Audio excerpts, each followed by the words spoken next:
I would be glad to answer questions. If you don't mind just staying here, because I think we do have questions. It's a once-in-a-life chance, maybe not, because I'm hoping he's coming back, and I'm hoping that he brings his friends next time. He wanted to bring, actually, John Fisher, one of his friends, a parent of a nickel mine tragedy, and he was in another church today. I mean, he was having his own church service. And but we believe one day they might come with friends, and then we pick him up with a van, and then he can bring as many as he wants.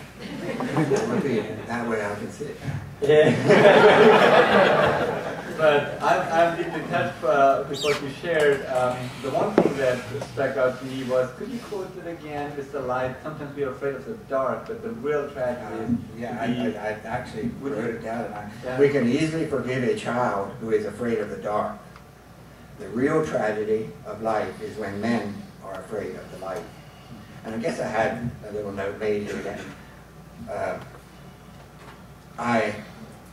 I read this little thing about a little boy in the hospital. He was real sick. He was actually dying. And someone brought some roses in, and they put them on the table, or put them out the window.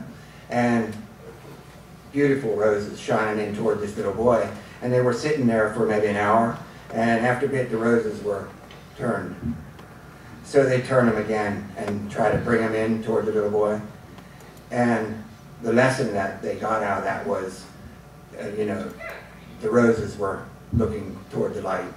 I guess when we come in tragedy like Joseph and we need to look at the light, and the light is Jesus.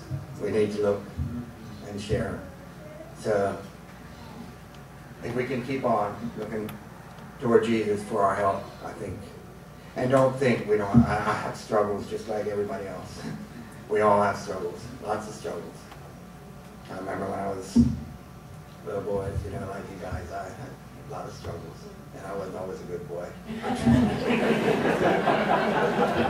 There's a difference for having trouble and being in trouble.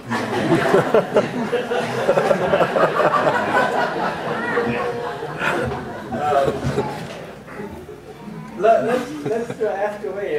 Any questions you have? One of my motivations was also to hear, in light of our theme this year, setting things right, and the Jubilee year that we have, to restore, to reflect, to rejoice. One motivation was, what kind of habits can we learn from other Christians, particularly from the Amish community? Many of us are touched by the way they have forgiven.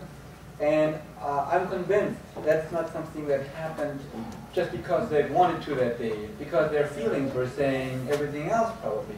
But I mean, if you're truly like us, if you're not from another planet, which you're not. but I think it takes practice. It takes generations of practice to have the kind of response, because what we saw a few weeks ago. We showed a documentary on Rwanda where that was not the case. People weren't able to love each other when hurt happened. There was hurt happening, and then yes, there was forgiveness. But they had to learn it after the fact. You had learned it already, and you were ready to go. And I think that's something that's not that takes discipline. And so ask what anything you want to know. Is that okay? And you don't have to answer everything they want to know. Well, I don't know everything, but I can answer. I can answer questions. I'll try. It was just wonderful to hear you speak. And I think one of the things that I've always heard, which is nice to hear you share, is that your knowledge is so stoic. And so you think, and a lot of things forget how to work a little bit softly. And we'll read about things that happen. We've read about a lot of the tragedies, how much tragedy was white. It just breaks our heart. And we think, how do you stoically sit by and so it was wonderful just to hear you say, we don't sit stoically by. I think one of the things is that we have something that we take for granted, and that is community. We have hundreds and hundreds